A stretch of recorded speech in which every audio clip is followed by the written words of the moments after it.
Bonjour à toutes et bonjour à tous. Bienvenue, nous sommes ensemble pour 1h30 de discussion. On est hyper nombreux et on est hyper contents. Je suis Cyril Puig, consultant pour Pogo Développement, et j'ai le plaisir de modérer cette table ronde dont le thème est de l'art de recruter et de former dans un secteur en crise. Table ronde à l'initiative de Readytech en partenariat avec les JTSE.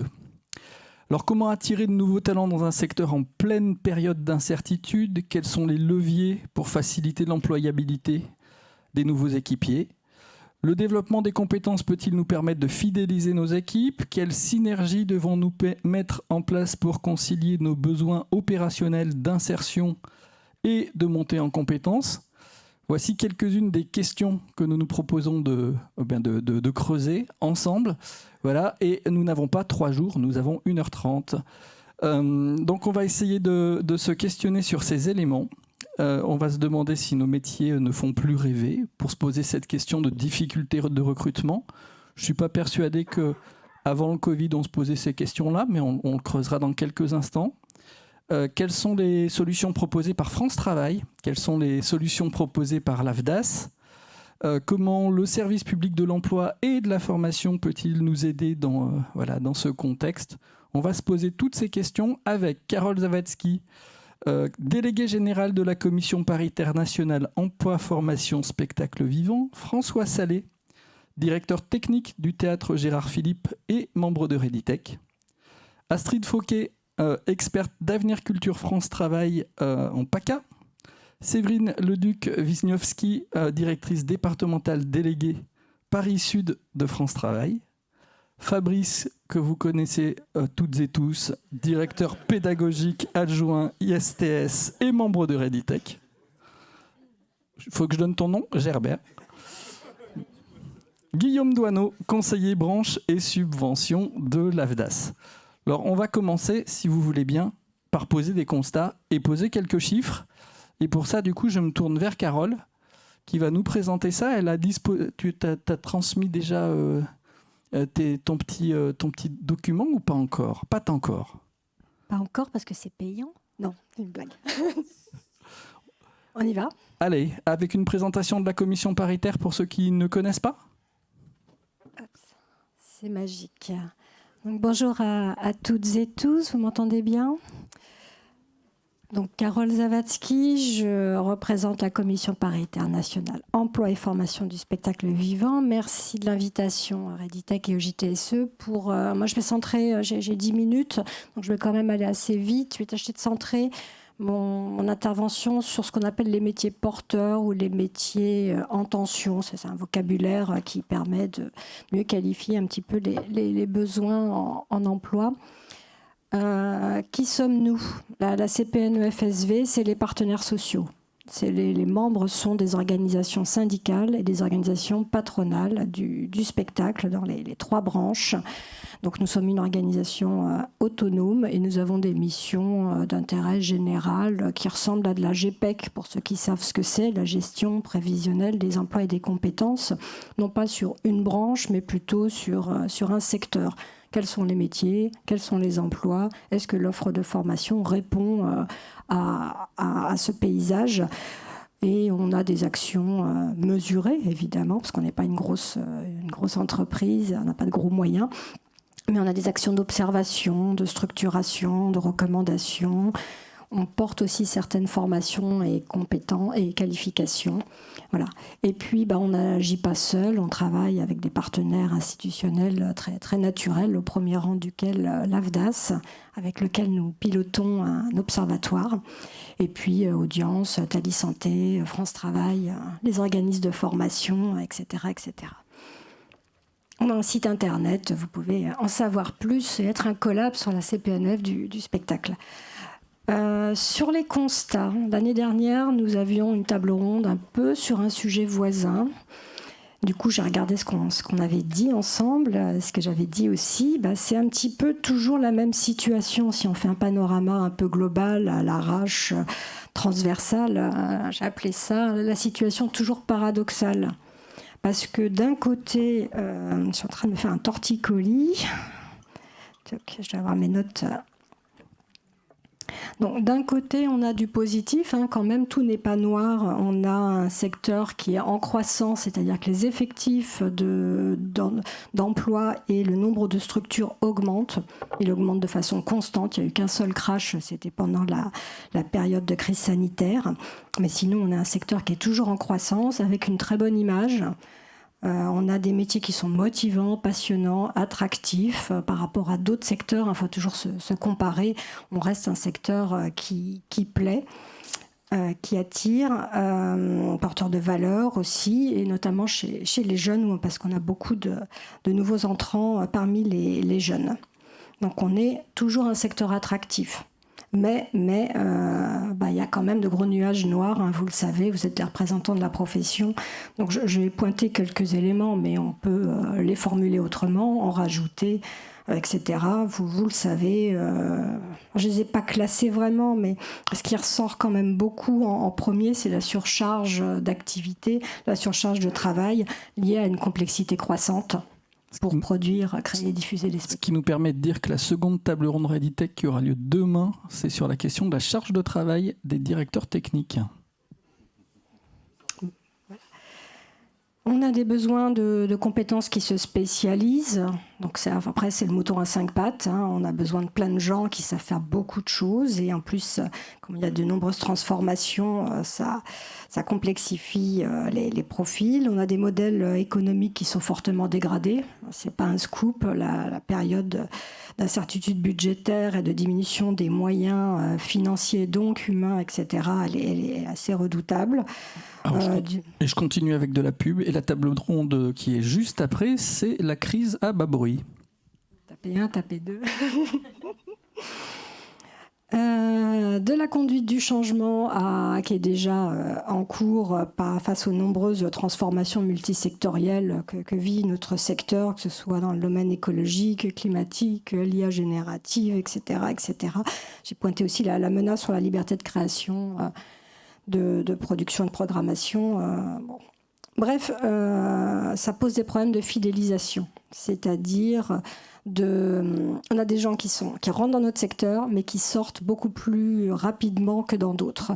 Donc, c'est des difficultés de recrutement, ça se traduit par des difficultés de recrutement, des sorties précoces, des carrières courtes, de la reconversion dans des secteurs mieux disants que les nôtres, du turnover, de l'évaporation des compétences, enfin, des choses qu'on n'aurait pas envie de voir advenir. Bon, je pense que vous allez creuser tous ces éléments-là, c'était juste de façon introductive. Donc l'idée, c'est de vous fournir quelques repères pour que vous puissiez citer les professions, les évolutions en cours sur les métiers. J'ai fait un focus sur les techniciens.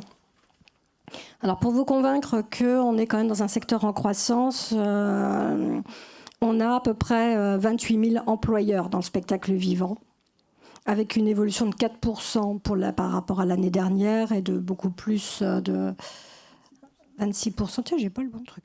Bon, je m'en mêle un peu. Bref, faut que j'aille plus vite. Une forte progression. Une forte progression, tant du nombre d'employeurs que de salariés. C'est constant. On a l'emploi technicien en permanent et intermittent, c'est 27% du global par rapport aux artistes, par rapport aux administratifs. 27%, c'est-à-dire 75 000 personnes à peu près. Donc c'est une personne qui a travaillé au moins 1 heure dans le spectacle vivant. On n'est pas sur des équivalents temps plein. Ça augmente, majoritairement sans surprise. Ces personnes travaillent en CDD-U, un CDD à durée déterminée dit d'usage intermittent, et on a 28% de femmes. La bonne nouvelle, c'est que ça augmente. 28%, c'est pas encore très folichon, mais on n'est vraiment pas sur de la parité. Mais il y a une augmentation, le nombre de femmes augmente plus vite que le nombre d'hommes dans les métiers techniques. On était à plus 6% entre 2023 et 2024. Et puis, on a beaucoup de jeunes. Ça, c'est des données audience, c'est de notre groupe de protection sociale qu'on produit tous les ans. Sur la suite, si vous voyez quelque chose, c'est trop petit, ça fait peur. Mais on va le commenter. Donc c'est pour ça que je l'ai imprimé. Alors, l'idée, c'était dans ce tableau de vous rapporter les effectifs, donc les personnes physiques qui travaillent au moins 1 heure. La part, donc ça c'est notre colonne. Ici, vous avez des personnes, donc première ligne, toute activité du spectacle vivant, il y a au moins 249 660 personnes qui ont travaillé au moins 1 heure dans le spectacle vivant. Parmi eux, il y a 42% de femmes, 58 d'hommes. Parmi eux, il y a 16% de jeunes de 25 ans et moins, 14% de seniors de 56 ans et plus. Les 2 colonnes suivantes, c'est sur les besoins en recrutement. Donc, petite flèche verte, c'est que ça augmente. S'il y a une flèche, ça augmente. Je suis devant la notice. Petite flèche verte, c'est les augmentations des effectifs de 1 à 2%. 2 flèches entre 2 et 3%. 3 flèches, ça augmente beaucoup, de 3 à 4%, etc. Pareil, à l'inverse pour les baisses des effectifs. Alors, évidemment, quand les effectifs sont très faibles, et que vous avez une augmentation de personnes, ça va faire exploser rapidement. Là, par exemple, en structure rigging, il n'y a pas tant de personnes que ça, donc dès qu'il y a des variations, elles sont très fortes. Et puis la dernière colonne, c'est les activités en tension. Donc là, c'est un critère plus subjectif, qui n'est pas statistique, où à partir d'éléments de constat, de travail, de groupes de travail, on regarde finalement là où il y a plus de difficultés de recrutement. Donc, on aurait repéré, donc ça se discute, on aurait repéré des activités en tension où il y a des problèmes de recrutement, notamment dans la direction technique régie générale, où il y a de grosses tensions, scénographie bureau d'études, scène plateau machinerie, structure rigging, lumière, électricité, électronique, le son et maquillage masque. Ça ne veut pas dire que les autres métiers aient des difficultés, mais elles sont peut-être moins structurelles, moins importantes, moins complexes à traiter. Voilà un petit peu les éléments de cadrage. Du coup, c'est une confirmation par rapport à ce que tu disais tout à l'heure. On le voit ici, les métiers en tension sont peut-être plus des métiers, détrompe-moi, de cadre, c'est-à-dire que on rentre dans le secteur, on en sort vite et on a des difficultés de recrutement sur des postes très capés, très formés. J'ai l'impression que c'est plus complexe que ça. Que ça dépend vraiment du cadre de travail, des conditions de travail, des niveaux de rémunération, de la localisation, et pas tellement de est-ce que c'est manager cadre ou est-ce que c'est technicien débutant. J'ai l'impression, vous pourrez nous le dire, c'est vous les professionnels, que c'est un petit peu sur tous les métiers, tous les types de compétences, et que c'est lié aussi au modèle économique de la structure, de son répertoire, est-ce que c'est du théâtre, de la musique, est-ce que c'est du festival, grosse boîte, petite boîte, est-ce que l'emploi est permanent ou intermittent, ça c'est un gros facteur, vous le direz, je pense aussi. Il y a des recrutements plus difficiles sur un même type d'emploi en CDI qu'en CDD. Donc tout ça sont des facteurs de variabilité qui créent des difficultés. Ça dépend aussi des compétences qu'il y a en entreprise sur la fonction RH, sur la fonction d'être capable de recruter, d'accueillir, d'insérer un salarié. Merci pour ces premiers constats. On va se tourner du coup vers François et se poser la question sur le terrain. Est-ce que c'est raccord avec ces impressions, avec ces données statistiques ? Est-ce qu'on constate ces difficultés-là ou est-ce qu'au théâtre Gérard Philipe, que je t'invite à présenter très brièvement, mais vraiment il n'y a aucun problème de recrutement, ni pour les intermittents, ni pour les CDI? Et effectivement, tout se passe hyper bien au théâtre Gérard Philipe. Non, pas tout à fait. Je rejoins assez ce que tu viens de dire sur l'analyse. Il y a des points qui me sautent aux yeux, je trouve, sur certains points très pertinents. Après, je te rejoins sur le côté... géographie, territoire, type de mission. Et c'est un peu la problématique que moi je vais pouvoir présenter ici avec le Théâtre Gérard Philipe. Donc Théâtre Gérard Philipe, c'est un centre dramatique national, donc c'est un label particulier, c'est un label qui doit porter des missions de création et des missions de diffusion. Ce qui engendre des plannings un peu particuliers qui ne sont pas nécessairement effectivement le même type d'activité et le même type d'équipe ou de compétences qu'on peut retrouver dans d'autres théâtres qui peuvent être de la scène nationale, du théâtre municipal ou des structures plus événementielles ou du cinéma, ou peu importe. Le Théâtre Gérard Philipe, on est une structure qui a 2 salles de représentation, 2 salles de répétition. Ça fait partie du cahier des charges qu'on puisse accueillir aussi des équipes en répétition. On a également des missions de création, donc ça sous-entend de la construction de décors, de la conception de costumes.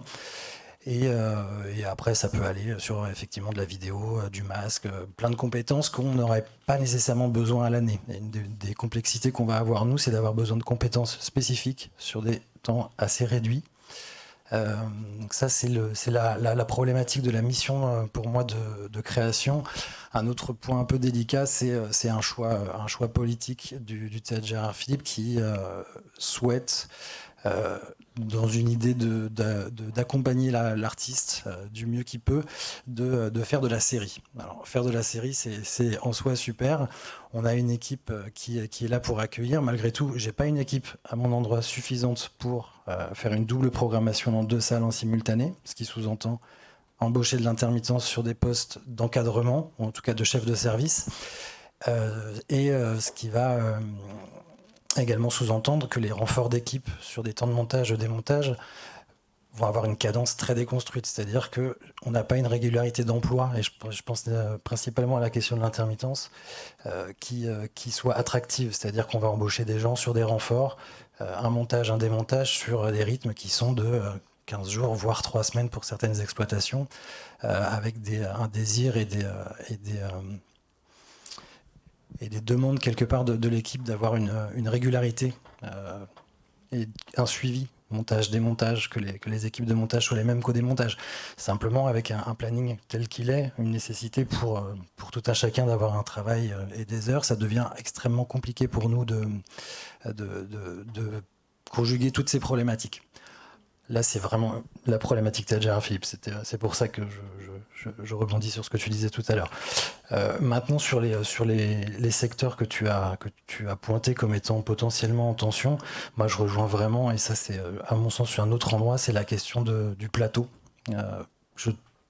Sur les spécialités son, lumière, j'ai l'impression que le métier, c'est vraiment une question de métier à cet endroit-là, c'est l'attractivité, c'est des technologies qui avancent. J'ai l'impression que le plateau, à mon endroit, nous on a de grosses difficultés, alors déjà parce que c'est l'endroit où on recrute le plus, mais c'est un métier qui est peut-être moins valorisé, où il y a énormément de compétences.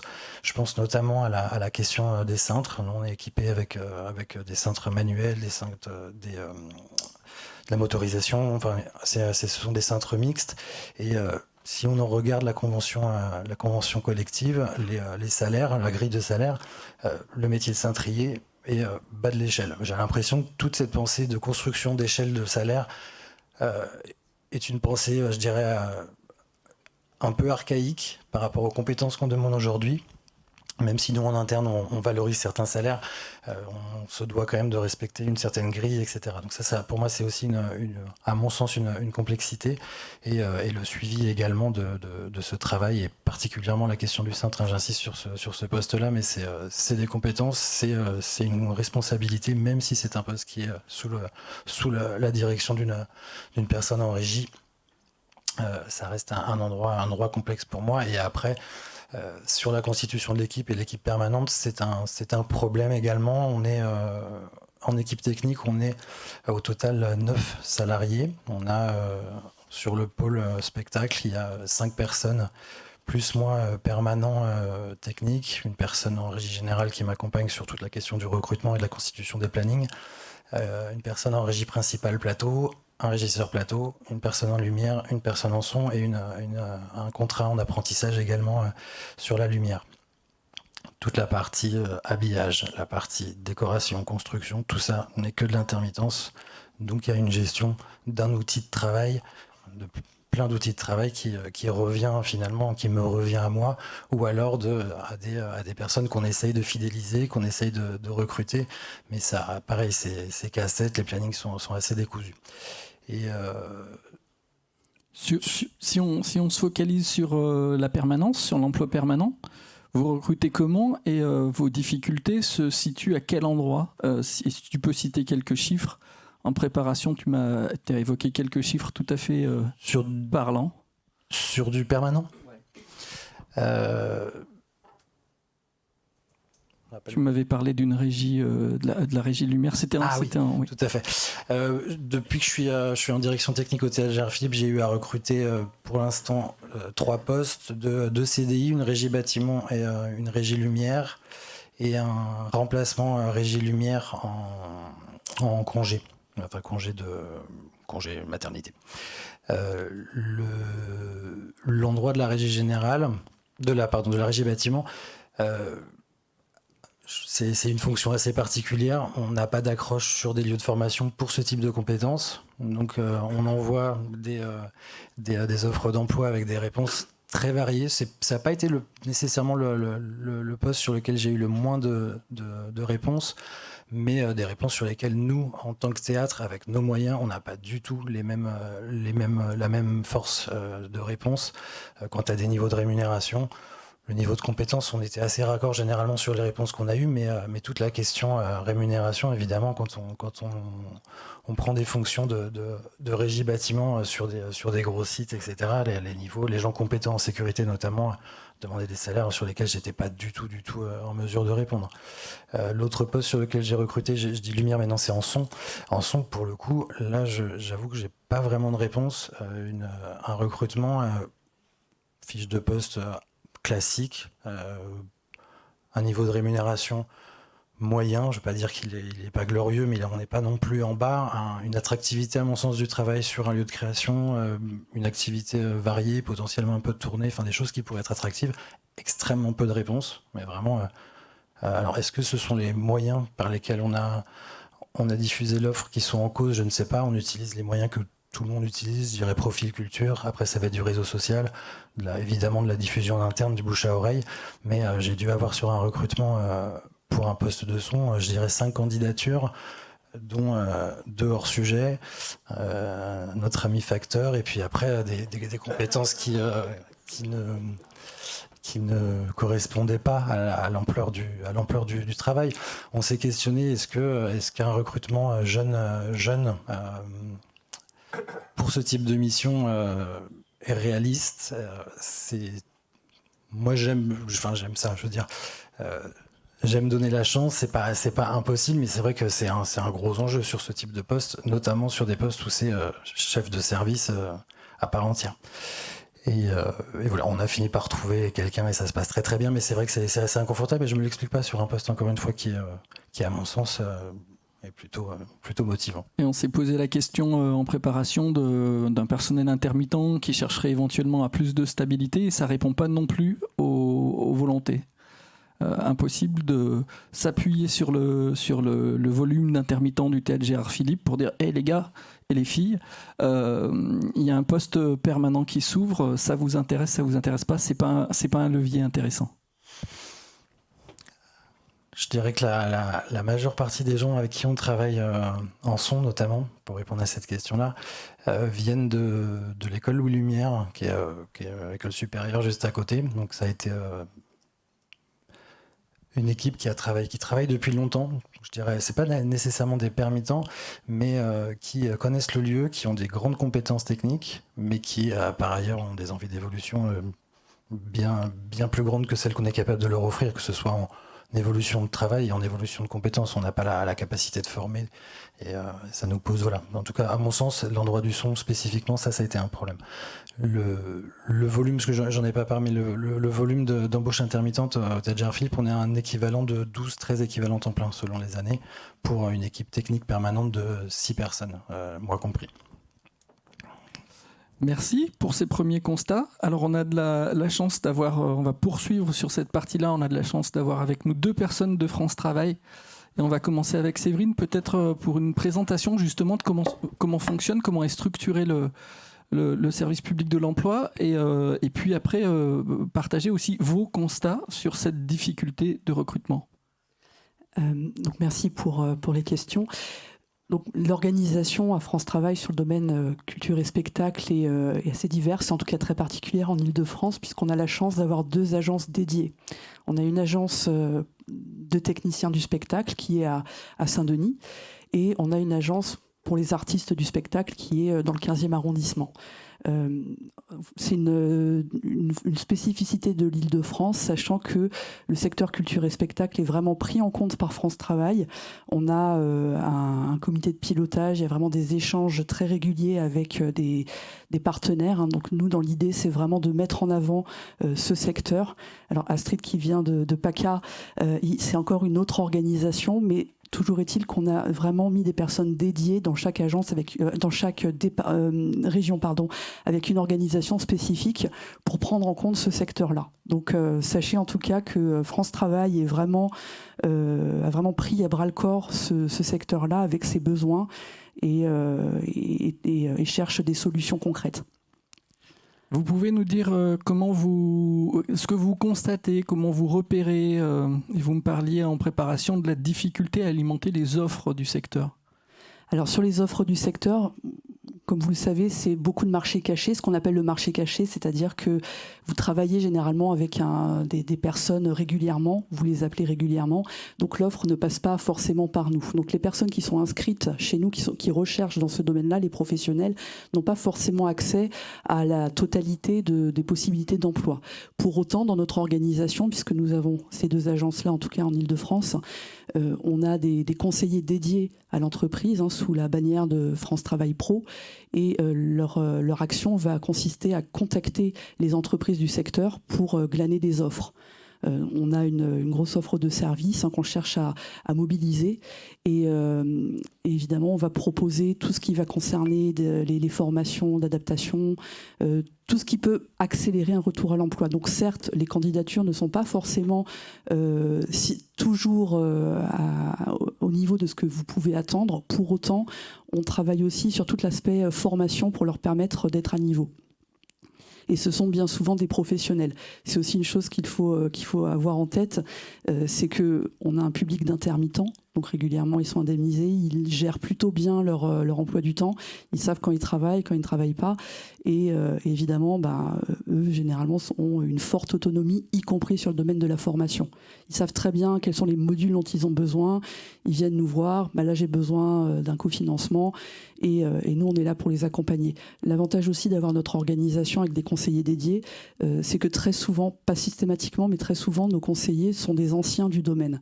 Donc en termes de compétences, ils ont vraiment une plus-value et ça permet vraiment d'avoir une alliance de travail.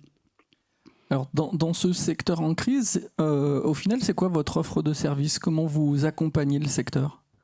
Alors sur l'accompagnement du secteur, il y a vraiment beaucoup de particularités.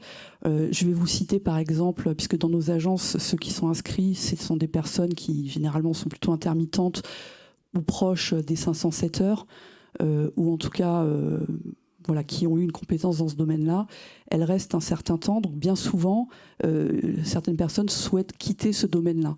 Donc là, on est là pour les accompagner pour des formations nouvelles, pour leur permettre d'aller sur un autre secteur, mais on leur permet aussi de travailler sur des complémentarités.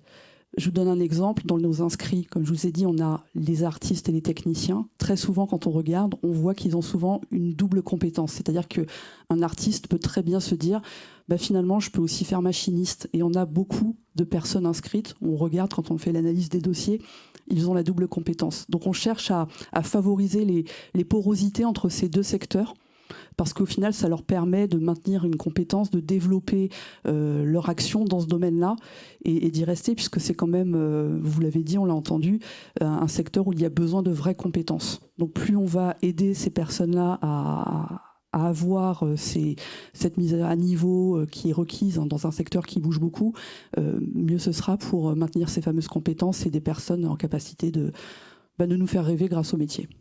Et est-ce que, attention, question qui sort de nulle part, est-ce que vous invitez également ou vous encouragez ou vous accompagnez d'autres secteurs d'activité pour des reconversions dans le secteur du spectacle où ça n'existe pas du tout? Ah si, ça existe, puisque justement il y a des besoins. Alors je vous renverrai aussi sur l'enquête BMO, l'enquête besoin de main d'œuvre, où on a tous les projets de recrutement des entreprises et le domaine culture et spectacle, que ce soit des techniciens ou des artistes, ça fait partie en tout cas sur l'Île-de-France du top 10 des projets de recrutement recrutement. Donc c'est quand même un secteur qui apporte des projets de recrutement. Et il y a des besoins, donc notamment machinistes, mais pas que, pour permettre à des personnes d'aller vers ces emplois. On a développé des casques de réalité virtuelle. On peut tester actuellement 4 métiers. On peut tester le machiniste, le technicien vidéo, technicien lumière, mapping vidéo. Donc c'est actuellement les 4 casques de réalité virtuelle où vous pouvez découvrir des métiers. On a aussi, alors c'est vraiment un produit spécifique France Travail qui a été mis en place par l'Île-de-France. Alors on appelle ça, c'est un peu pompeux, hein, mais on appelle ça la détection de potentiel. C'est tout simplement tester des habiletés manuelles. Quelqu'un on va lui faire quelques éléments. Alors ça peut être avec beaucoup d'objets, mais en tout cas ça permet d'être prédictif, que la personne est à l'aise pour faire certaines actions, certains actes métiers qui vont être requis dans le cadre de vos activités. Donc là actuellement on a cette détection de potentiel machiniste et on est en train de travailler aussi sur une adaptation pour d'autres métiers en difficulté sur le domaine. Autre chose aussi que l'on cherche à développer, alors je ne sais pas si vous en avez entendu parler, ça s'appelle l'art d'accéder à l'emploi. Donc c'est une prestation qui permet de travailler sur des points particuliers dans le cadre d'un métier. Et l'agence des techniciens donc à Saint-Denis en a fait un il n'y a pas très longtemps dans un théâtre. Et en fait, ça consistait à faire quelque part de la mise en situation sur les métiers du technicien du spectacle. Et vous avez des personnes qui n'étaient pas du métier et qui ont toutes trouvé une compétence, ou en tout cas un métier sur lequel elles souhaitaient aller. Donc ça a permis d'ouvrir les chakras, comme on dit, et de permettre à des personnes de découvrir et de vouloir se lancer dans une formation. Et je vais aussi parler d'une autre chose qui a été faite assez récemment. Peut-être que vous avez été invité. Le 23 septembre, on a fait la première place de l'emploi culture et spectacle qui s'est tenue dans le 12e. Et on a eu pas loin de 1000 personnes qui sont venues découvrir des structures, et en tout cas les métiers. Donc on a vraiment cette approche proactive pour faire découvrir les métiers. Et aussi, on travaille avec les missions locales, Cap Emploi, puisque vous parliez aussi des jeunes. Les jeunes peuvent découvrir un métier, prendre les compétences au fur et à mesure, et du coup devenir, évidemment, leur vocation, c'est de devenir de très bons professionnels. Ça nous permet de les approcher, de les accrocher en leur proposant des choses bien concrètes. Le casque de réalité virtuelle, on l'utilise souvent quand on fait des actions. Ça désemplit pas, les gens sont partants, ils veulent essayer. Et donc ça reste important. Et aussi, il y a 2 choses que je voulais aussi mettre en avant dans le cadre de notre recherche, en tout cas de la promotion des profils. Alors, nous, on est spécialisés. Pour autant, vous avez aussi des accompagnateurs, des missions locales, des missions d'insertion. Il y a beaucoup d'autres personnes. On a l'Académie France Travail qui permet à des personnes qui accompagnent des publics de se renseigner sur ce secteur-là. On a tout un module de formation pour les accompagnateurs qui leur permet de connaître le métier, les spécificités de l'indemnisation, puisque c'est surtout important dans votre domaine, mais également quels sont les métiers qu'on peut prendre et qu'est-ce qui existe en formation, ce genre de points. Et il y a également la plateforme culture et spectacle.France Travail, où là vous pouvez découvrir des métiers et avoir beaucoup d'informations sur les contrats types, et toutes les questions que vous vous posez généralement sont dessus. Merci Séverine. On va du coup se tourner vers Astrid pour voir sur un autre territoire qui est très particulier également sur cette partie-là, le territoire PACA. Oui. À la fois comment vous travaillez à cet endroit-là, et puis Séverine en a parlé, cette logique de faire découvrir nos métiers. Comment vous le travaillez en partenariat d'ailleurs avec Reditech ? Alors, déjà, pour juste faire une petite introduction, la région PACA, par rapport à Île-de-France, on n'a pas autant de besoins. Et on a décidé de se rapprocher des territoires. Donc, on a des pôles équipe spectacle sur les territoires, là où il y a des besoins remontés. Donc, que ce soit audiovisuel ou spectacle vivant. Donc, en fait, on a un pôle sur le Vaucluse, on a un pôle sur les Bouches-du-Rhône, et on a des mini-pôles avec des petites équipes dans le 06, donc Côte d'Azur, et maintenant, depuis pas longtemps, dans le Var. On s'adapte au territoire et on travaille avec les besoins. On va dire qu'on travaille dans la dentelle. Et puis c'est pour rebondir à ce que vous disiez, vous n'avez pas encore essayé France Travail. En gros, on va dire que... Il rigole parce qu'il a l'habitude. En gros, on est une force de frappe. Donc pour tous les métiers en tension, les profils que vous recherchez et que vous ne trouvez pas de façon normale avec votre réseau, nous, on va travailler sur le volet des compétences. Dans les équipes spectacles, en fait, on n'accompagne pas que les intermittents, on accompagne les personnes en voie de professionnalisation et on élargit aux personnes qui ont des compétences qui nous intéressent. Disons qu'on cherche une personne qui a des bases communes ou une compétence particulière, on va élargir notre requête à tous les secteurs d'activité. On va aller sur le côté de la logistique, sur le côté administratif, mais qui ne sont pas nécessairement romés sur un métier du spectacle. Ce qui compte, c'est qu'on ait une compétence. Romés. C'est l'écodrome. En fait, c'est les métiers du spectacle. En fait, on élargit, et pour vous donner un exemple, il y a 2 ans, on avait fait un job dating pour du show. Où ils recherchaient à peu près, c'était 3 CDI, plus des contrats intermittents, on va dire. On a fait une sélection sur les métiers qui n'étaient pas, entre guillemets, des métiers identifiés spectacle, chef de quai, etc. C'était vraiment avec grosses compétences logistiques, mais il fallait quand même des gens avec des compétences en son, en audiovisuel et des petites spécificités particulières. En fait, on a diffusé et on a requêté sur tout le territoire, alors un territoire assez large, mais sur des compétences qui étaient essentielles. Et puis après, on a élargi, on a regardé si on pouvait nous former pour monter en compétences, pour s'adapter au secteur du spectacle, avec cette ouverture d'esprit. Et c'est vrai que nous, mais c'est tout France Travail au national, on essaye de sécuriser, en fait c'est la sécurisation du parcours professionnel. Et là, les parcours EdTech, c'est ça, c'est idéal pour nous, parce qu'en fait, on part aussi sur... on veut rendre visibles ces métiers. Alors c'est vrai que là, je fais appel à vous tous. Il faut saisir les offres d'emploi sur francetravail.fr. C'est pas pour... c'est un peu mon cheval de bataille. On ne gagne pas d'argent, on est gratuit. En fait, c'est pour déjà rendre visibles ces métiers-là et c'est pour les faire remonter au national, pour qu'ils deviennent des métiers en tension, pour qu'on puisse identifier les besoins, les compétences que vous recherchez. Que ce soit des jeunes ou des personnes en transfert de compétences qui veulent se reconvertir, ils s'imagineront jamais dans vos métiers s'ils ne voient pas des offres sur francetravail.fr. Ils connaissent pas les job boards habituels, le bouche à oreille, s'ils sont pas du milieu, s'ils n'ont pas quelqu'un de leur famille, ils connaîtront pas. Et vous avez des pépites qui travailleraient, qui seraient, je pense, extrêmement contents de travailler dans ces secteurs. Et là, on le voit depuis qu'on a installé les parcours EdTech dans la région. Donc là, on a commencé en fin 2024. On est au 3e parcours EdTech. Alors les parcours EdTech, il y en a dans pas mal de régions maintenant. Ce sont des ateliers de découverte des métiers. On s'adresse à des publics qui ne sont pas des publics spectacles. Ça peut être des décrocheurs scolaires, ça peut être des personnes en difficulté d'insertion, qui peuvent être accompagnées par des structures d'insertion qui ne sont pas nécessairement France Travail.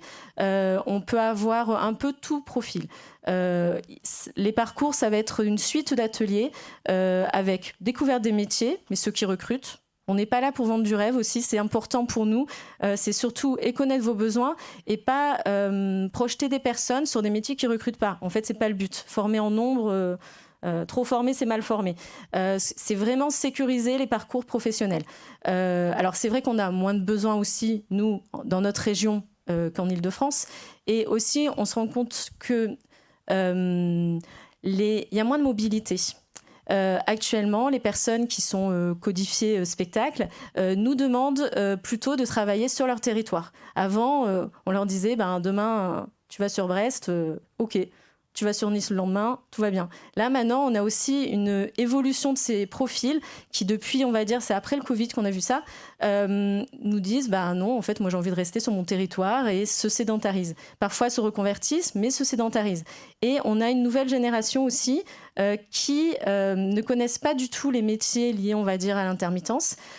L'intermittence, ça les intéresse, mais oui, de loin. Mais en même temps, ils ne les connaissent pas. Donc, c'est invisible pour eux. Et ces parcours, en fait, ça leur expliquait aussi... le rythme, si c'est des métiers CDI, si c'est des métiers liés à l'intermittence, si le lendemain, ils vont être obligés d'être mobiles dans la France entière. Donc ça, c'est important. Donc on leur explique tout.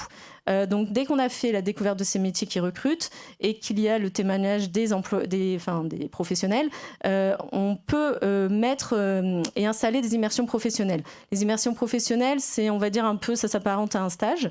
Donc là, on saisit ces immersions professionnelles pour toutes ces personnes, celles qui sont intéressés. Donc, ce ne sera pas le lot de tous les demandeurs d'emploi.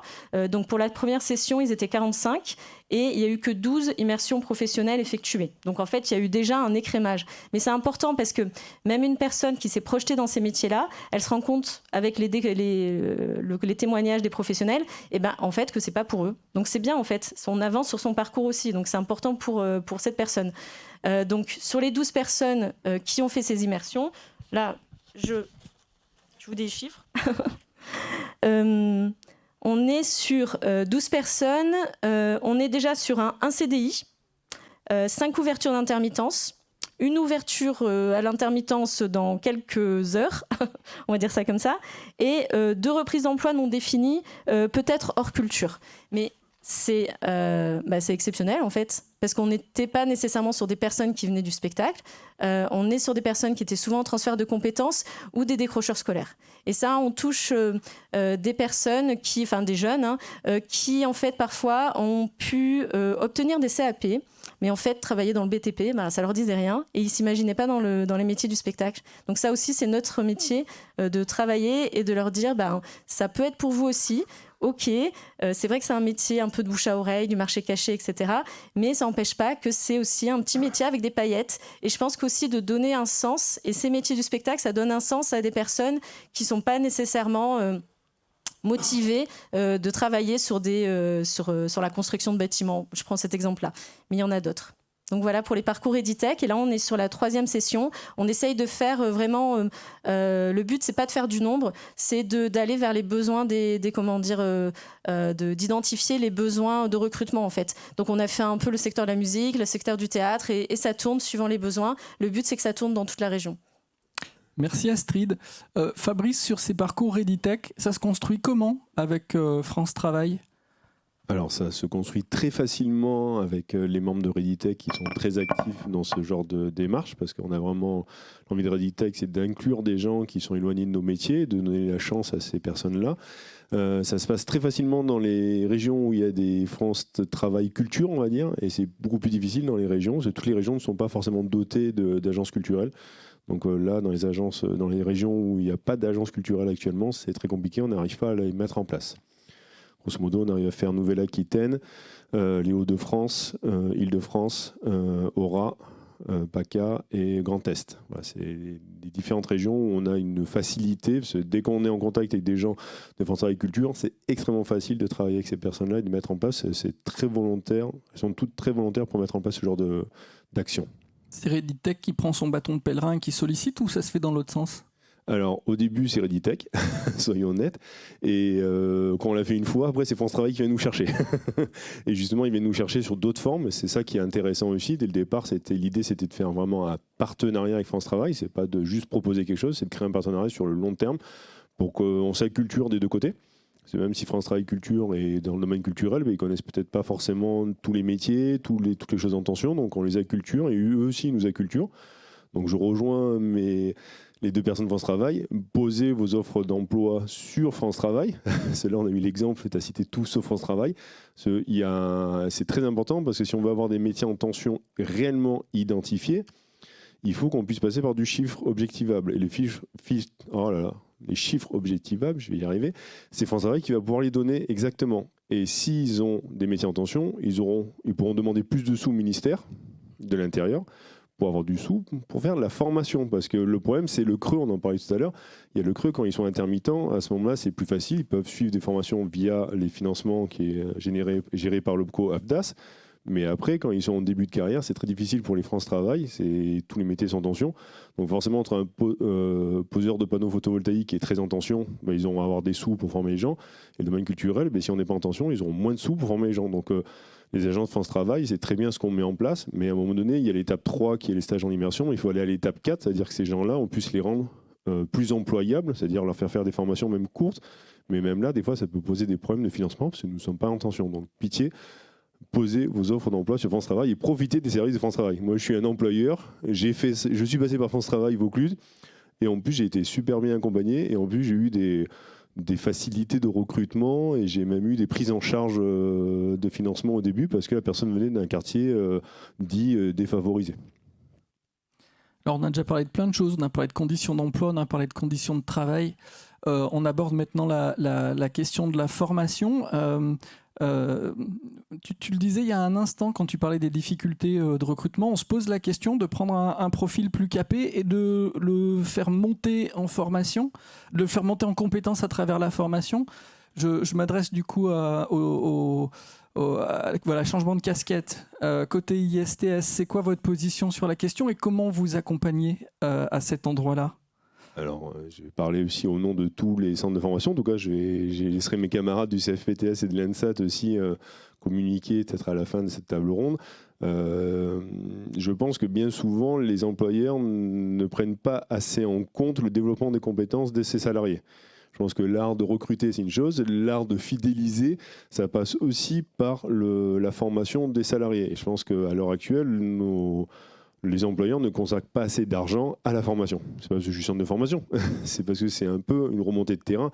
C'est-à-dire que les employeurs ont été mal éduqués d'une certaine manière, parce qu'avant, ils posaient une offre d'emploi, et pour une offre d'emploi, ils avaient 12 moutons à 5 pattes qui débarquaient. Donc, banco, je prenais la personne qui était formée, au top du top.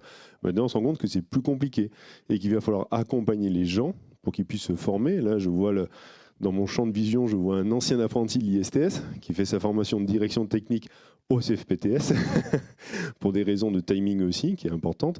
Il est accompagné par son employeur, par son futur employeur. Et ça, c'est gagnant-gagnant, parce que cet employeur il va fidéliser au moins pour 5 ans cette personne, c'est sûr et certain, parce qu'elle va se sentir accueillie au sein de l'entreprise, elle va se sentir accompagnée, et c'est gagnant-gagnant pour tout le monde. Mais je pense que ce changement de logiciel va être compliqué à mettre en place, parce que forcément, ça coûte plus de sous à l'employeur. Et dans les tensions actuelles, c'est un peu problématique.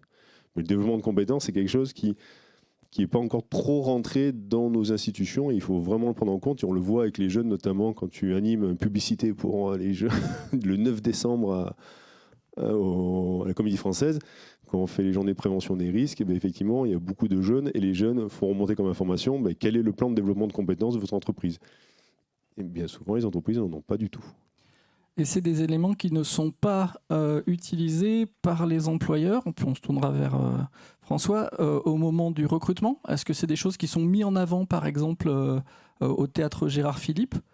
Si vous avez un plan de développement des compétences conséquent, est-ce que c'est des choses en tout cas que vous intégrez dès la phase de recrutement en se disant ça sera un levier pour faire venir des talents ? Moi, je te rejoins tout à fait sur la problématique qu'on rencontre aujourd'hui. Moi, j'en rêve de ça. J'ai envie qu'on se forme. Pour moi, c'est un moteur d'évolution d'équipe, de bien-être au travail. Mais sauf que la réponse est on n'a plus d'argent. Je veux dire, c'est net et sans bavure. Il n'y a pas de débat sur cette question-là. On nous dit les financements ont baissé, et puis il y a toute une partie de formation obligatoire qui relève de la sécurité, donc ça déjà c'est déjà pas simple, il ne faut pas se mentir, et après tout ce qui relève de l'évolution des salariés, mais de fait ne serait-ce que le niveau de rémunération est quasi figé. Aujourd'hui, si on veut gagner plus, il faut changer de boîte, clairement, il y a une espèce de cristallisation des équipes comme ça. C'est une prime au départ ? C'est-à-dire qu'il y a... Non, mais de pouvoir négocier autre chose. Oui, non, j'entends c'est une prime au départ. C'est-à-dire que c'est plus intéressant, effectivement, de changer de maison et de faire valoir ses compétences chez un autre employeur, plutôt que de faire valoir une évolution de sa rémunération dans sa maison. C'est ce que tu es en train de dire ? C'est ça, oui. Alors particulièrement dans les centres dramatiques nationaux, on a un cahier des charges qui impose qu'on est, c'est basique, mais qu'on est à 50% de la masse salariale, pas plus de 50% de la masse salariale. Les 50 autres doivent être à minima, sont alloués à l'artistique. Les subventions n'augmentent pas, parfois elles baissent même, le coût de la vie augmente, et on arrive dans une espèce d'équilibre et ça devient quelque part ingérable, c'est-à-dire on frise avec ça, et si on voulait pouvoir embaucher plus, on est obligé d'avoir l'équivalent en artistique. Donc en fait, pour un salaire annuel qui va monter, je sais pas, à 30, 40, pour un coût employeur à 30, 40, 50, 60 000 euros, et il faudrait avoir une subvention du double pour pouvoir grossir en compétences avec une exigence qui est quelque part toujours grandissante sur l'activité. De l'expérience que j'ai, en tout cas au Théâtre Gérard Philippe, c'est vrai qu'on n'a pas le désir de ralentir. Alors, soit, c'est vertueux et c'est très bien, mais en fait, on arrive à une situation d'être dans le rouge. Donc, comment on fait aujourd'hui pour créer une dynamique d'équipe? Et c'est vrai qu'on devient en tension, et même ma direction le reconnaît. On arrive à un moment de tension sociale qui commence à devenir relativement fort. Côté ISTS, du coup, toi, tu disais en préparation de cette table ronde qu'effectivement, à l'entrée des formations, notamment alternants, etc., il n'y a aucune difficulté. On se bouscule pour Alors, effectivement, les jeunes, alors, nos amis du CFPTS pourront aussi témoigner tout à l'heure, mais effectivement, on n'a pas de difficulté pour recruter les jeunes. Là, on commence à avoir des difficultés, c'était pour trouver des entreprises. Notamment tout ce qui est la section machinerie constructeur, je ne sais pas chez vous comment ça se passe aussi, mais ça concerne des opéras, ça concerne des gros CDN qui sont les premiers pourvoyeurs d'apprentissage dans ces domaines-là, et c'est des gens qui ont vu effectivement leur budget se réduire, et du coup à un moment donné ils ont commencé, des gens avec qui on travaille depuis 2013, qui ont commencé à nous dire mais là nous cette année on ne prendra pas d'apprentis. Donc effectivement, on avait un embouteillage de jeunes qui veulent venir en formation, se former, et ça c'est super, mais de l'autre côté, on a eu un net ralentissement, donc on a eu peur, on est arrivé à remplir nos sections, mais ça a été limite. En tout cas, on se dit dans 2 ans, comment ça va être? Donc on voit que l'apprentissage est une variable d'ajustement, ce qui je pense est une grave erreur de la part d'une réflexion sur le long terme, parce qu'on voit très bien, je sais pas, quand nos amis CFTS, j'aimerais bien avoir leur avis ici dessus, c'est qu'effectivement, on a une grande majorité de femmes. Donc on voit clairement que les employeurs utilisent le moyen de l'apprentissage pour féminiser les équipes sur le long terme. Donc ça a aussi un intérêt, c'est un énorme levier, l'apprentissage, pour faire changer ces équipes, les faire évoluer dans un sens plus de professionnalisation et de faire perdurer l'emploi dans la structure. Et utiliser ça comme étant une variable budgétaire, je pense que c'est une erreur sur le long terme. Sur le court terme, c'est bien, mais sur le long terme, c'est tirer une balle dans le pied.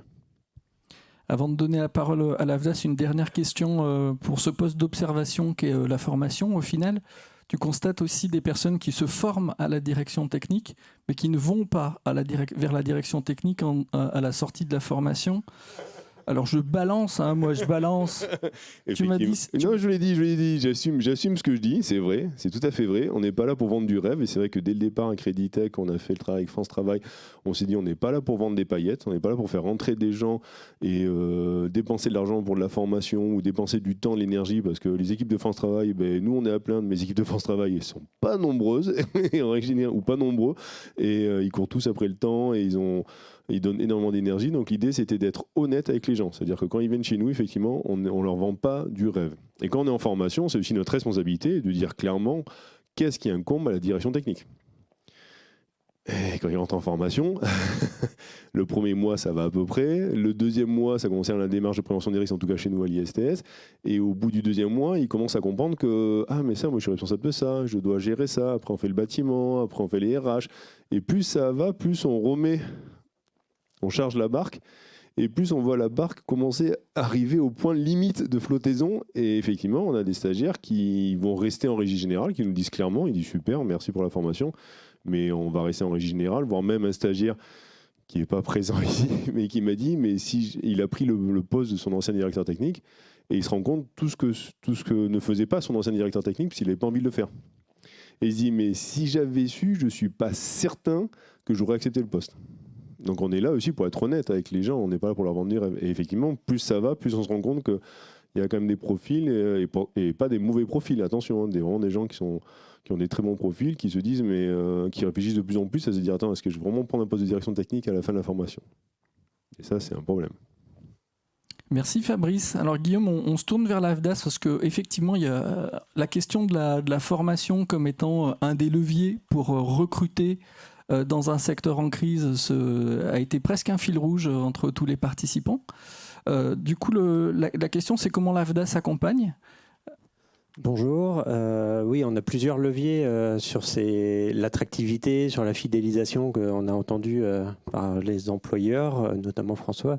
Donc, un des points, alors il n'y a pas de remède miracle ou de solution miracle que je vais vous annoncer aujourd'hui. Nous, un des leviers qu'on a actuellement qui est peu mobilisé dans le spectacle, et je vais juste vous donner un chiffre pour l'ensemble du spectacle vivant, il y a eu 3302 contrats en alternance sur l'année 2024, ce qui est très peu par rapport à d'autres secteurs d'activité, qui soient proches ou loin des secteurs du spectacle. Je comprends toutes les difficultés que ça peut avoir, mais ça peut être un des leviers. Je l'ai entendu de la part de l'ISTS, qui a un contrat en apprentissage dans ton théâtre, mais c'est vrai que c'est très peu au final pour un secteur comme le spectacle vivant.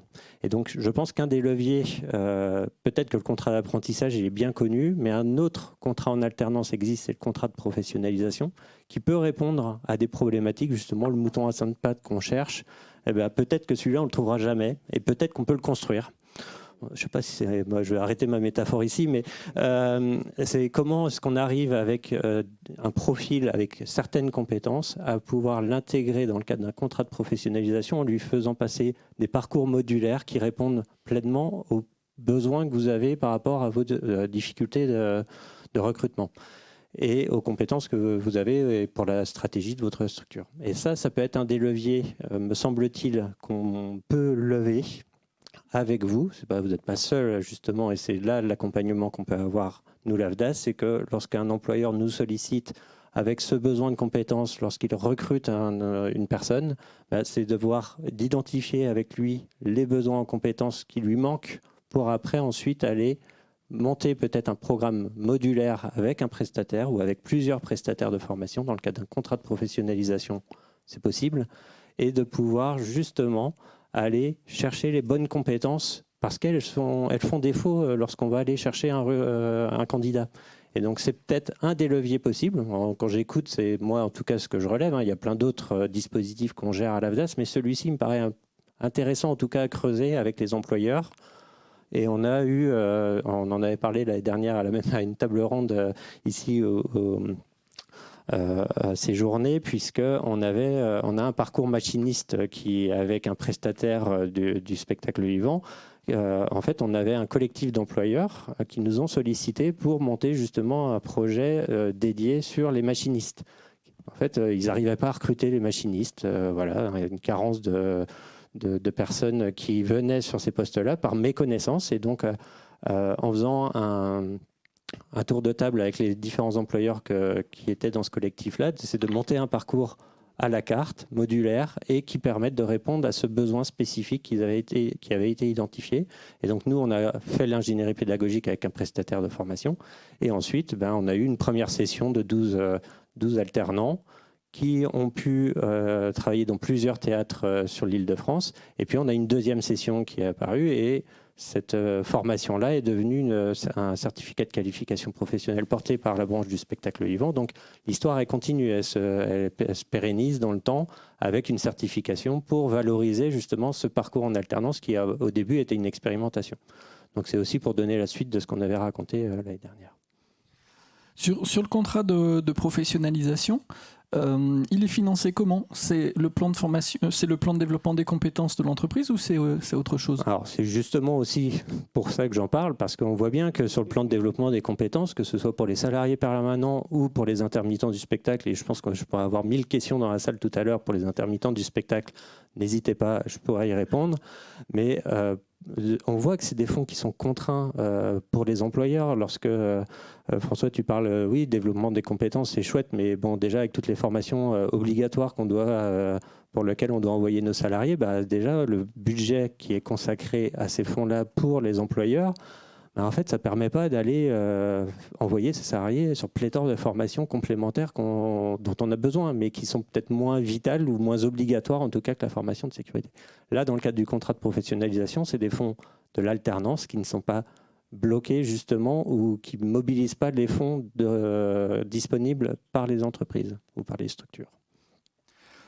Du coup, c'est une manne qui est disponible par les entreprises. Donc, pourquoi est-ce que tout le monde n'y va pas? Pourquoi tout le monde ne se saisit pas de cet outil-là? C'est comme le contrat d'apprentissage, il répond à certaines problématiques. Et pour ça, je disais, ça ne va pas correspondre forcément à l'intégralité des besoins qui peuvent se rencontrer dans la salle. Mais je pense qu'on a quand même un levier de mobilisation de ce contrat d'apprentissage ou ce contrat de professionnalisation sur certaines problématiques. Parce que c'est vrai que si vous cherchez ponctuellement un intermittent du spectacle qui vient sur une compétence rare, spécifique et avec sur très court terme, le contrat en alternance, ça ne va pas répondre à cette problématique-là. Mais si vous souhaitez le fidéliser dans le temps, en effet, on peut monter des parcours modulaires. Quand je dis on, c'est avec les prestataires de formation selon les formations qui existent aussi et qui sont disponibles sur un territoire ou plus largement si toutefois on est sur des compétences très rares. Mais en tout cas, c'est possible, ça fonctionne. Peut-être qu'en collectif, ça peut éventuellement être facilitant puisque si on regroupe des besoins en compétences, ça permet aussi de mobiliser plus d'heures de formation et donc plus facilement de retrouver des prestataires de formation qui répondent à ces besoins-là. Mais en tout cas, c'est possible. Moi, je sais qu'il y a des freins qui sont un peu historiques dans la branche. Mais peut-être que c'est moi qui me trompe, mais j'ai l'impression qu'il y a quelques freins historiques sur le contrat en alternance. Mais je pense qu'on peut, sur une période de crise, possiblement avoir ce levier-là qui peut être intéressant à mobiliser. On est entre nous, là. On peut se dire, c'est quoi les freins? Les freins, c'est sur des... après, peut-être que l'ISTS ou d'autres prestataires pourraient indiquer, ou les employeurs ici. Moi, je sais qu'il y a certains employeurs qui me disent oui, moi, le contrat d'apprentissage, c'est un peu trop... la contrainte du planning ne répond pas, moi, à mes besoins de l'avoir dans ma structure. Ça, clairement, c'est pour ça que je parle du contrat de professionnalisation, puisqu'on est sur une temporalité qui peut être différente et qui correspond beaucoup plus à un besoin immédiat de l'avoir dans son théâtre et de pouvoir l'envoyer en formation quand on a moins besoin sur des périodes un peu creuses. C'est certainement un des leviers, mais il en existe certainement d'autres. Il y a quand même la question de l'emploi permanent versus emploi intermittent. Un contrat d'apprentissage et un contrat de professionnalisation, c'est du CDD et pas du CDDU. Donc il peut y avoir des avantages qui sont recherchés par certains. C'est des effets un peu d'opportunisme, aussi d'équilibre budgétaire par rapport à la masse salariale. Enfin, c'est vrai qu'on est quand même beaucoup englué dans ce ratio-là entre certains qui subissent l'intermittence et d'autres qui la choisissent. Astrid. Oui.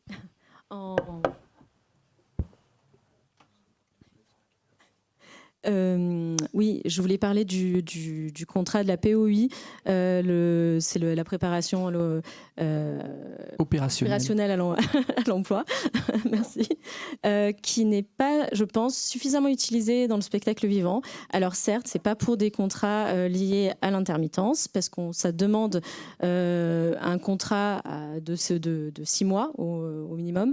Mais par contre, ça permet, sous une formation, quand une personne n'est pas complètement, ne peut pas se positionner tout de suite sur un poste, mais doit être accompagnée pour des compléments sur certaines compétences qu'elle n'a pas. Ça peut être ou sous format de formation mentorat ou de formation extérieure, et c'est plutôt pas mal. Donc là, on pourrait être sur des métiers plutôt où il peut y avoir des contrats CDD à partir de 6 mois. Et ça, les POI, c'est pas suffisamment utilisé, et c'est quelque chose qu'on peut déployer plutôt facilement en fait avec France Travail. Voilà. Avant de donner la parole au public, parce qu'on a prévu un assez long temps de discussion avec vous, on avait misé sur le fait que vous serez très bavards et très nombreux. Donc préparez, faites chauffer les questions. On va se tourner vers François, presque pour conclure, en tout cas ce premier temps. Alors j'ai plusieurs questions. La première, c'est est-ce que dans cette discussion, François, il y a des choses que tu as découvertes, des leviers que tu ne connaissais pas? On a parlé de POI, contrat de professionnalisation. Est-ce que tout a été essayé sur le terrain et c'est pas opérant? Est-ce qu'il y a un manque de connaissances? Il y a un manque de connaissances. Pour moi, c'est sûr. Et effectivement, ces dispositifs-là, je ne les connaissais pas. Je trouve ça très rassurant que vous soyez là pour tenter des choses. Je ne parle pas du résultat, mais je parle vraiment de la tentative. Mais ça a l'air très attrayant. Je veux dire, enfin, la question du casque de réalité virtuelle pour essayer des métiers, très bien. Moi, je trouve ça m'intrigue. J'ai très envie de voir. Non, c'est sûr qu'en interne, c'est pas des sujets dont on parle beaucoup. L'apprentissage, oui. Alors ça, c'est certain, parce qu'on reçoit un nombre de candidatures pharaoniques auxquelles j'aimerais beaucoup pouvoir répondre. Dans la plupart des cas, moi, je trouve ça très motivant aussi, très, très intéressant pour une équipe de former. C'est des choses qu'on n'a presque plus le temps de faire, et c'est presque le seul dispositif que je vois aujourd'hui qui nous permet de transmettre, de former. Et pour mes équipes permanentes, c'est hyper valorisant, je trouve. Et puis ça nous permet aussi de créer des liens avec les organismes de formation. Enfin, c'est sur un territoire, moi je trouve ça très hyper positif à plein d'endroits, et c'est potentiellement des gens derrière qui, j'apprends rien, mais je veux dire, c'est qui vont venir travailler soit en intermittence, qui postuleront sur une ouverture de poste ou un remplacement. Comment on se débat sur le terrain? Comment tu trouves des solutions à ton endroit? Sur la question de l'attractivité, dans la mesure où on est bridé sur le plan financier, c'est comment trouver les ressorts, qualité de vie, conditions de travail, toujours cette question-là, et essayer d'agir sur... Il y a cette problématique que j'essaye de mettre de côté, d'éviter, c'est la concurrence. C'est-à-dire qu'on est sur un territoire très dense avec énormément de structures qui ont pour certaines des gros potentiels. Ok, super, mais ça m'avance pas. Enfin, je veux dire, je vais pas pleurer dans mon coin. Comment est-ce que nous, on va être capable d'embaucher, de trouver des équipes qui se sentent bien chez nous, qui se sentent bien à venir travailler chez nous avec toutes les contraintes qu'on peut avoir. Et ça, pour moi, ça passe par toute une série d'outils de management. On commence à accepter le mot dans le secteur, je trouve, d'anticipation, de relation avec les salariés, avec la complexité que ça a. Au Théâtre Gérard Philipe, j'ai une centaine d'individus, centaine de personnes physiques qui travaillent en technique. C'est énorme. J'ai pas le temps de voir chacun, j'adorerais voir chacun. C'est un vrai problème. Comment transmettre à nos équipes permanentes la mission qu'ils ont d'être encadrants? C'est eux qui travaillent finalement sur le terrain avec nos équipes intermittentes. Comment? Et c'est pas du tout dans nos pratiques et dans nos coutumes d'avoir cette vision-là. Moi, j'essaye de la donner, de l'inculquer, de l'importance d'être à l'écoute. Le management, pour moi, c'est pas un gros mot. Il y a toute la partie motivationnelle qui donne l'envie de travailler. C'est un travail, mais on peut le faire aussi avec plaisir. Et c'est vers ça moi que je tends. Je travaille. C'est ce que j'arrête pas de dire à Maurice en général. Nous, on est là pour donner des bonnes conditions de travail à nos équipes. C'est ma première mission, à tous les endroits, que ce soit sécuritaire, évidemment, matériel, mais tout le reste qui va autour et qui donne envie de venir, qui donne envie de travailler. Tu parles de trouver du sens aussi, trouver du sens dans les postes et les outils, tu le disais.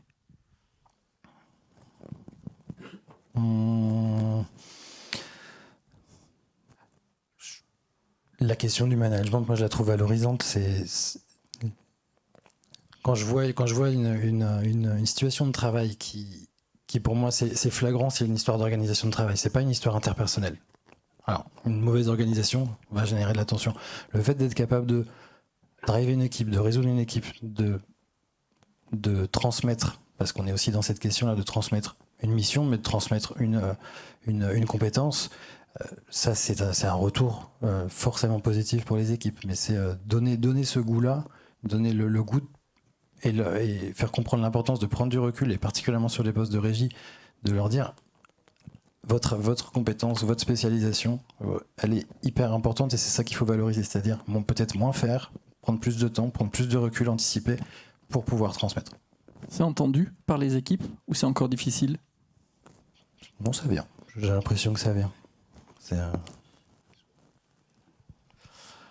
Merci. Et bien du coup, on va maintenant se tourner vers vous. Vous avez la chance d'avoir l'AFDAS, France Travail, l'ISTS, la Commission paritaire nationale emploi, formation, spectacle vivant, et vous avez 20 minutes pour des questions. Donc n'hésitez pas, il y a une main qui se lève au fond. Alors je crois que c'est celui-ci, pardon. Il y a une histoire hyper compliquée et efficace avec les caméras et les micros. Bravo au JTSE. Alors, merci pour toute cette intervention. Moi, je pense que essentiellement, comme vous l'avez dit un petit peu et peut-être pas assez souligné, surtout quand vous parlez des métiers en tension et du plateau, la question des salaires, pour moi, elle est primordiale. Et on voit que pour les intermittents et intermittentes, en fait, elle est très peu prise en compte dans les NAO et les négociations. Et comme tout se fait au pourcentage, en fait, il y a des postes de régie qui ont bien monté chaque année en pourcentage, et donc des écarts qui se creusent avec du plateau qui est de moins en moins payé. Et donc, je pense que ça, c'est en vrai pour trouver du monde, il faut bien payer les gens. J'ai l'impression que c'est quelque chose d'assez simple et qu'en concurrence, il y a le milieu de l'événementiel et on voit de plus en plus de gens en fait qui quittent le spectacle vivant subventionné et privé pour aller bosser dans l'événementiel en tournée parce que ils sont mieux payés en roadie à aller décharger des camions plutôt qu'à faire du cintre ou à travailler dans des théâtres. Donc ça, c'est pour moi quelque chose qu'il faut prendre en compte. Après, il y a la question des discriminations systémiques. Vous parlez des embauches féminines qui sont de plus en plus. Mais sur le plateau, je pense que c'est là où il y a le plus de travail à faire en interne, en management ou quoi que ce soit, parce qu'il y a un écart générationnel et c'est l'endroit où c'est le plus dur pour les camarades féminines à travailler sur les plateaux parce que c'est là où il y a le plus de petites taquineries sexistes et homophobes et tout, et ça je pense qu'il faut le prendre en compte. Et après aussi sur le plateau on demande beaucoup aux gens de se former avec les habilitations, le travail en hauteur, etc. Et là moi c'est ma question et elle va se poser beaucoup plus à l'AFDAS. Comment on fait actuellement alors que depuis 2 semaines, il n'y a plus de financement pour pouvoir se former et faire nos habilitations électriques, nos CACES, toutes nos formations, que ce soit celles de reconversion, etc. D'une brutalité sans nom, ça a été coupé du jour au lendemain. Il a fallu qu'on vous appelle. Pour l'instant, ce n'est pas encore public parce que vous refusez de faire une communication là-dessus. Mais en tout cas, il n'y a plus d'argent à l'AFDAS, les formations ne sont plus prises en compte. Et pour les formations sécurité, on le sait tous quand on travaille ici, on ne s'y prend pas 6 mois à l'avance pour faire des dossiers et demander des plans de formation. On s'y prend le mois d'avant quand on a un trou pour se dire c'est cette année-là qu'on va faire l'habilitation électrique qui nous manque, le travail en hauteur ou le CACES.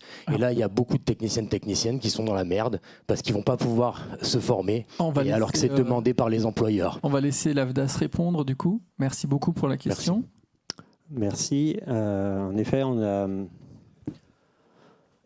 c'est une situation assez difficile qu'on rencontre à l'AFDAS, puisque on a une augmentation importante du volume d'intermittents qui nous sollicitent depuis plusieurs années. Jusqu'à présent, on pouvait répondre à l'ensemble des sollicitations. Donc, dès 2024, il y a eu des modifications dans les règles de gestion de ce fonds des intermittents du spectacle pour l'année 2025. Et en fait, malgré ces nouvelles règles de financement, en fait, on a encore une augmentation du nombre d'intermittents qui nous ont sollicités. Certainement parce que de ce qu'on rencontre, il y a moins d'heures de travail effectif pour les intermittents du spectacle. Donc, ils viennent nous solliciter pour se former plus, ce qui est tout à fait légitime. Et ça, on ne le remet pas en question, évidemment. Mais par contre, on a un fonds qui est limité. Et donc ça, malheureusement, malgré les décisions de fin d'année 2024, je tremble un petit peu parce que je vois qu'il y a quand même un impact direct, donc je le sais bien. Au printemps 2025, des décisions politiques des professionnels de vos secteurs, puisque nous, l'AFDAS, on est un opérateur de compétences, un opérateur technique, et donc les représentants de salariés et d'employeurs ont pris de nouvelles dispositions pour ce fonds des intermittents du spectacle, avec une réorientation de certaines typologies d'actions vers le compte personnel de formation, vers le projet de transition professionnelle et au maximum maintenir les financements dans la mesure du possible sur les financements des actions de formation autres que ces certifications professionnelles, puisqu'on sait que le CPF et Transition Pro ne financent qu'une partie des actions de formation. Et donc sur ce fonds-là, on abonde le financement, puisque on a 2 fonds étanches à l'AFDAS, donc c'est un peu technique, mais on a 2 fonds étanches. Et sur les financements AFDAS, on a poursuivi les financements jusqu'à il y a quelques semaines, en effet, où on a décidé d'arrêter puisqu'on n'a plus de fonds. Donc quand on n'a plus de fonds, on ne peut pas aller au-delà de ces financements-là. Là, on a des fonds qui sont de toute façon légaux, conventionnels, qui sont contraints pour une reprise des financements prévue à partir de janvier 2026. Donc il y a un creux dans les financements et j'entends bien qu'il y a des difficultés. On ne peut pas, nous, faire une communication en amont en disant « Attention, on ne va plus avoir de fonds dans 15 jours puisqu'on aura une vague de demandes de financement qui nous arrive » et on ne peut pas prédire exactement, selon le volume que l'on a chaque jour que l'on reçoit.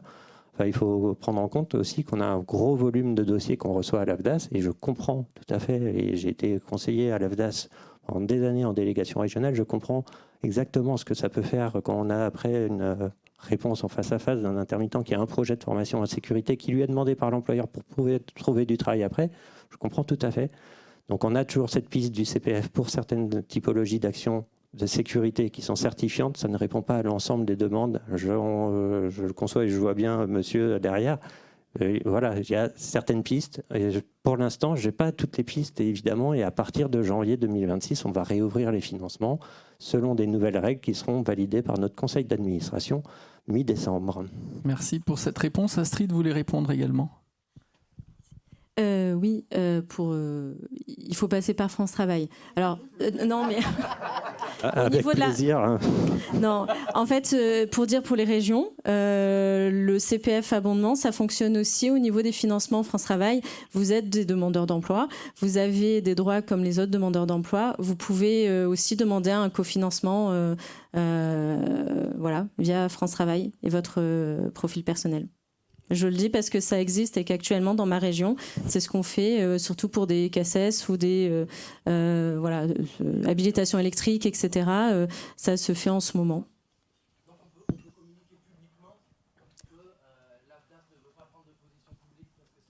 Bon, on a une position publique pour le compte. En fait, Bah, là, c'est une position publique c'est et une c'est sur position notre site publique. internet. Hein. C'est affiché sur notre site internet. Oh. Alors, on va couper court au débat. Ils peuvent reprendre après éventuellement, mais on va essayer de prendre d'autres questions. Et juste, je voudrais revenir, moi, avant de prendre une autre question. Il y a des jeunes, il y a des jeunes gens dans la salle. J'aurais aimé rebondir sur la première partie de l'intervention. Des offres d'emploi avec des salaires plus importants, mais éventuellement des conditions de travail qui ne sont pas celles du théâtre Gérard Philipe. Est-ce qu'au final, le salaire, c'est la principale des motivations ou pas? Allez, un jeune ou une jeune. Allez, n'ayez pas peur.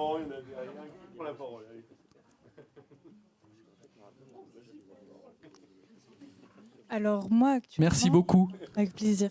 Actuellement, je suis en sortie d'études où j'ai fait des études plutôt complètes au niveau du maquillage, effets spéciaux, etc. Où on a aussi un peu touché au costume ou à la déco, où j'ai fait plusieurs stages.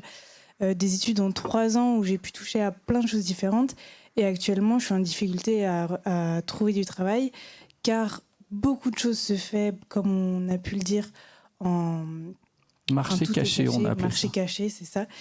Et actuellement, même la question du salaire, même si c'est un salaire au SMIC au minimum, je n'y suis pas encore parce que je ne trouve pas d'emploi. Parce que soit, comme on le dit aussi, il n'y a pas de formation en interne. Donc si je ne corresponds pas exactement aux cases qu'on veut, il n'y a pas de place pour moi. Je n'arrive même pas à trouver d'offre d'emploi qui correspond à ma demande. Donc c'est surtout ça le problème. Avant de parler de salaire, avant de parler de quoi que ce soit, le problème est avant ça, je n'ai pas accès à ces offres, quoi. Merci beaucoup, très éclairant. On va prendre une autre question. Notre jeune. Alors maintenant, c'est des questions tout âge. Hein. On peut y aller. C'est fini là, voilà. Est-ce que les retraités ont le droit de Allez, parler? c'est bon, ça c'est validé. Hein. Bonjour, Florence, CFPTS. Je voudrais juste intervenir sur notamment les jeunes, l'entrée des jeunes dans les métiers du spectacle. Alors nous, c'est les métiers techniques, moins les métiers d'effets spéciaux, etc., à l'endroit de l'apprentissage. Nous, on voit depuis plusieurs années maintenant nos jeunes apprentis qui, contrairement à leurs anciens, s'orientent plus sur du CDI. C'est-à-dire qu'ils sont plus aujourd'hui en attente de CDI. Et donc moi j'ai envie de dire à nos amis du TGP et autres qui veulent recruter, de commencer par recruter des apprentis. Non pas pour une variable d'ajustement, comme on l'a dit tout à l'heure, mais justement pour une entrée de recrutement dans leur entreprise. Et c'est vrai que l'apprentissage permet à la fois aux jeunes de se former en situation de travail et de se former dans un centre de formation par ailleurs de continuer, alors soit dans la même entreprise quand ils veulent faire un CDI ou d'offrir à la profession, soyons généreux, à la profession de pouvoir travailler dans les autres entreprises. Puisque effectivement nous avons accompagné le projet de l'AFDAS sur la POEC et POEI puisque avant c'était POEC et maintenant on a un autre projet avec une POI sur une organisation syndicale patronale Ecocène pour le machiniste. On est à la 2e version, on devrait faire la 3e promotion. Donc il y a une période de remobilisation et on le voit bien, les jeunes apprennent leur métier chez nous, mais aussi dans leur entreprise et complètent leur formation. Puis, grâce à Carole, on a pu valider ça avec une certification, donc on est très contents. Et voilà, donc il y a plein de moyens de faire rentrer des jeunes, après pour les maintenir, c'est-à-dire pour qu'ils restent dans notre secteur d'activité. Effectivement, là, je rejoins la question de la rémunération, la question de l'accompagnement et de la formation. Merci. Une question juste devant. Bonjour. Guillaume, c'est ça. Vous avez évoqué le fait que peut-être que là, la reconnaissance de demande d'aide de formation auprès de l'AFDAS était peut-être due finalement à la baisse de travail, du volume de travail, que du coup les intermittents et intermittentes auraient plus de temps pour se former. Je trouve ça intéressant parce que est-ce que vous ne pensez pas, je m'adresse à vous tous et toutes, que pour moi il y a une certaine inertie. Pendant très longtemps, les personnes pouvaient être recrutées sans forcément avoir validé un CACES, une habilitation électrique. Oui, ça va, je sais combien je peux mettre de projecteurs sur cette prise. Ça suffit. Aujourd'hui, et de plus en plus, depuis, je sais pas, 10 ans, on va dire 10 ans, c'est à peu près la période où moi à laquelle je peux me référer. De plus en plus, on parle de responsabilité, on parle d'une sorte d'assurance, on parle de responsabilité pénale. Et en fait, au fur et à mesure, il y a des petites erreurs, il y a des petits problèmes. Et puis, en fait, on remonte dans la hiérarchie des responsabilités. Et au fur et à mesure, on arrive à la direction qui finit enfin par comprendre que la direction technique qui demandait depuis longtemps des formations qui étaient elles-mêmes issues de retour du plateau, quand je dis le plateau, la scène, lumière, vidéo, son, plateau, etc., qui avait des besoins, mais en fait, ça dépasse, ça passe à la régie générale, qui transmet à la direction technique, qui transmet à la direction. Et c'est seulement qu'une fois qu'on demande des comptes à la direction qu'on finit par dire on a peut-être des fonds pour effectivement financer ces formations pour les fixes. Et ensuite, qu'on demande de plus en plus aux intermittents et intermittentes de venir avec des formations qui sont valides, recyclées, et que ce serait peut-être pour ça qu'il y a une recrudescence de demandes. Je ne saurais pas la situer en termes de délai, mais est-ce que vous ne pensez pas qu'il y a cette espèce d'inertie qui commence à comment on appelle ça, ruisseler? Guillaume, et puis Fabrice voulait répondre. C'est pas une réponse, mais c'est un élément de réponse en tout cas. On pourrait peut-être le constater sur les techniciens du spectacle vivant ou les techniciens de l'audiovisuel, puisque c'est un fonds commun. Mais on le retrouve aussi, et c'est peut-être là où je minore peut-être le fait que ce soit juste cet effet-là, puisqu'on l'a aussi sur les artistes, interprètes, musiciens, qui viennent aussi nous solliciter plus régulièrement, et non pas là sur des formations techniques ou obligatoires, mais vraiment cœur de métier, parce que pour ces publics-là aussi, on a aussi un besoin en compétences qui doivent se renouveler pour pouvoir trouver des jobs après. Et en fait, on a un facteur multisectoriel, c'est-à-dire que quand on avait quelquefois du spectacle vivant, une crise ou un passage à vide, on pouvait compenser, mais là, en fait, dans l'audiovisuel et dans le cinéma d'animation, on a la même difficulté en fait au niveau du nombre de jours de travail pour les intermittents du spectacle. Donc ils viennent aussi nous solliciter. Donc l'entièreté des intermittents du spectacle ont ces difficultés financières actuellement. Et donc forcément, mécaniquement, ça a un impact direct chez nous de façon très importante. Fabrice. Oui. Alors il y a des effets de vague. Quand il y a eu le Covid et l'après-Covid, effectivement, derrière, il y avait moins de travail, donc forcément moins de travail. Tous les intermittents sont rués sur la formation. Donc forcément, on a eu un afflux massif d'intermittents. Puis après, quand on a eu la reprise à 200%, mais on n'avait plus du tout d'intermittents qui venaient se former. Donc nous, on a fait des vagues comme ça, des yo-yo. Donc forcément, l'AFDAS a aussi cet impact-là. C'est-à-dire qu'une année, tout d'un coup, il y a énormément de monde qui se forme. L'année d'après, il n'y a plus personne qui se forme, mais en même temps, on rentre de l'argent parce qu'il y a beaucoup de gens qui y travaillent. Donc ça fait des yo-yo et on voit bien qu'on est dans un système de plus en plus instable. Et c'est pas pour défendre l'AFDAS, hein, c'est que c'est de moins en moins prédictif. Et il y a aussi un levier qui me semble qui est très important, c'est que la technologie augmente énormément. Et on comprend bien que les centres de formation, le coût de la formation a énormément aussi augmenté. Ça, c'est aussi un énorme levier qui... Tu n'en as pas parlé, Guillaume, mais c'est un énorme levier, parce que forcément, si on forme des gens sur une console Grand Mat 3, si on a 6 stagiaires, il faut aussi Grand Mat 3. Il faut 6 ordinateurs avec, il faut des machines à gogo derrière parce que il faut du poète qui va dans tous les sens, donc des murs LED par-dessus, des serveurs médias, etc. Donc forcément, on a des formations qui avant, je vais caricaturer, mais quand on faisait une formation sur le Congo où il y avait 12 personnes pour 6 machines et puis il y avait 2 poètes et les gens étaient contents, mais maintenant la technologie a tellement évolué que le coût de la formation, elle, a aussi explosé. Donc forcément, et c'est pareil en lumière, c'est pareil en son, c'est pareil en vidéo, et forcément, le coût de la formation augmente de façon qui est 1x2. Donc forcément, derrière, on arrive à un moment où on commence à avoir un manque de stabilité entre les rentrées et les sorties.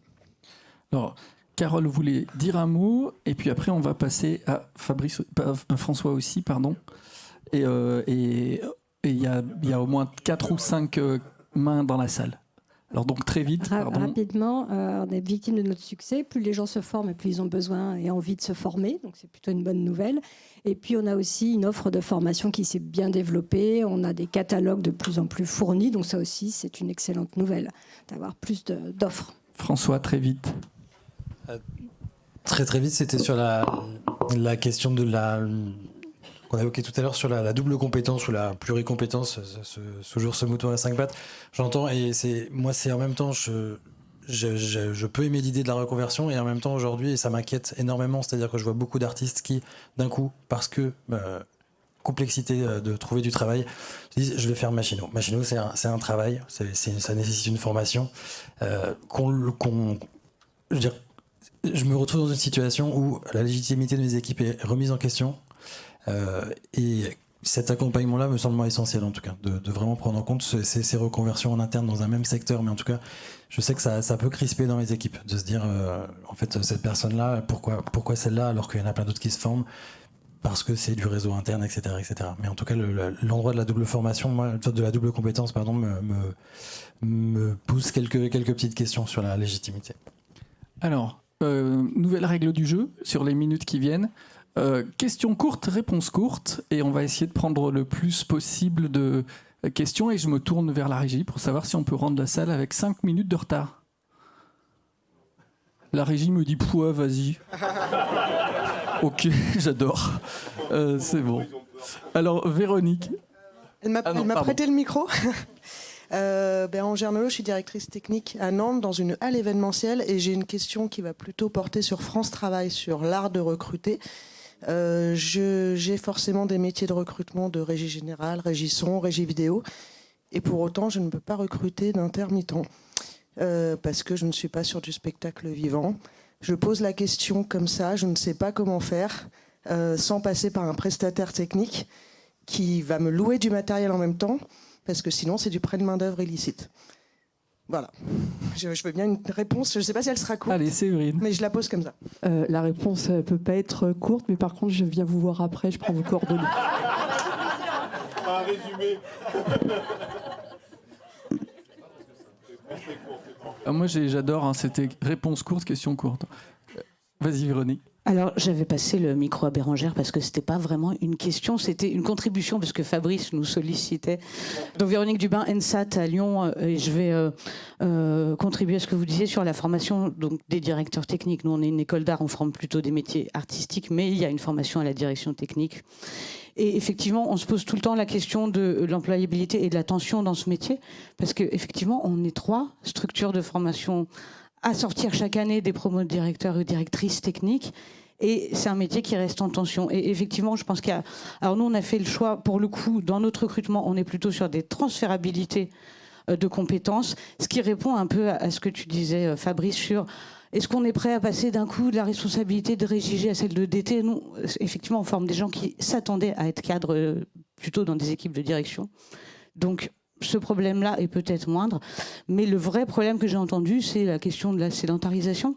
Parce qu'on forme beaucoup de gens, mais dans des villes, dans des grandes villes, tous les trois. Et j'ai l'impression que les problématiques de recrutement en direction technique, on en parlait hier à la Reditech, elles sont en région.